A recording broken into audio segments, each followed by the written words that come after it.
Passo a palavra agora para o Silvânio Alves de Oliveira, presidente da Sintrexbem. Cumprimentar aqui o nobre deputado Nilton Tato por essa iniciativa, dizer que a gente precisa debater esse assunto cada vez mais. É um setor extremamente extenso no nosso país e pouco debatido, principalmente esses impactos da monocultura, do eucalipto. Eu vou entrar mais um pouco na questão polêmica, até porque a gente, enquanto trabalhador, às vezes a gente não tem os dados da academia. E a gente constrói isso com a prática do dia a dia, com a lágrima, com o suor e com o sangue do trabalhador. E é a partir disso que a gente vai fazer essa discussão. Para a empresa, o eucalipto é extremamente vantajoso.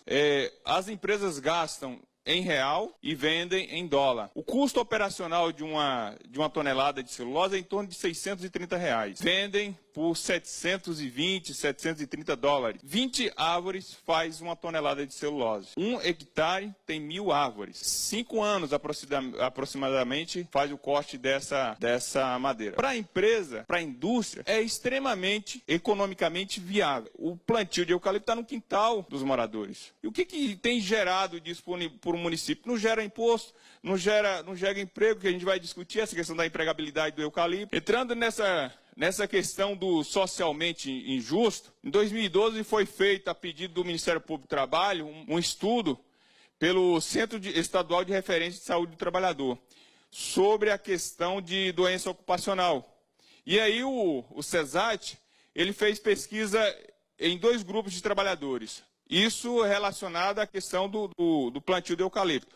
Os trabalhadores do viveiro e os trabalhadores que são operadores de máquinas, que cortam eucalipto, que são as máquinas, o harvester e o forwarder. E no relatório chegou-se à conclusão que, de fato, essas 2 atividades são atividades que causam lesão nos trabalhadores. Claro que as empresas negam essa questão do nexo causal aí.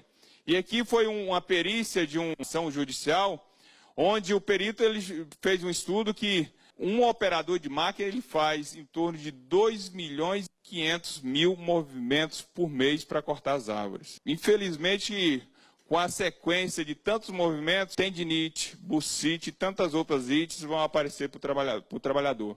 E o mais interessante é que quando o trabalhador já não consegue mais fazer as suas atividades, a empresa dispensa. Se o trabalhador vai para o INSS nega o benefício e quando concede o benefício, não faz o nexo causal, dá como doença normal, doença comum.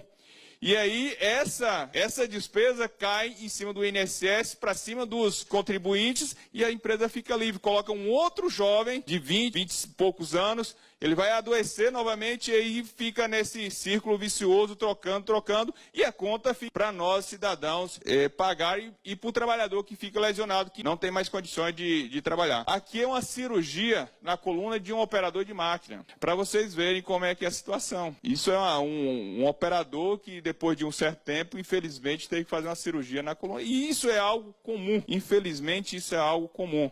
E claro que as empresas negam com veemência, não tem correlação com a atividade de trabalho. O trabalhador ficando nesse prejuízo. E aí a gente vê os EPIs que os trabalhadores usam para trabalhar nos plantios de eucalipto. Combustível sendo transportado, isso aí dentro de um ônibus, juntamente com os trabalhadores.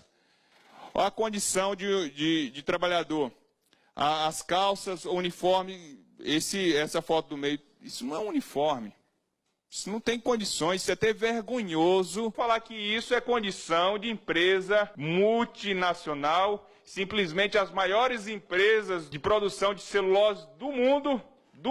Nós não estamos falando de empresinha, fundo de quintal, da padaria de seu Zé. Estamos falando das maiores empresas de celulose do mundo, tratando o trabalhador nessas condições. Os ônibus, dá para ver a cadeira ali, cinto, Deus que livre e guarde. A segurança aí é Deus. E a gente conversando com o motorista do ônibus, ele falava, mas você sabe que a segurança aqui, a gente tem que confiar em Deus, né? Eu falo, de fato, tem que confiar em Deus, mas também tem que fazer a nossa parte, a gente não pode jogar a responsabilidade em cima de Deus. A gente vê combustível, aquela garrafa que está em cima é garrafa de café, tudo misturado nessas condições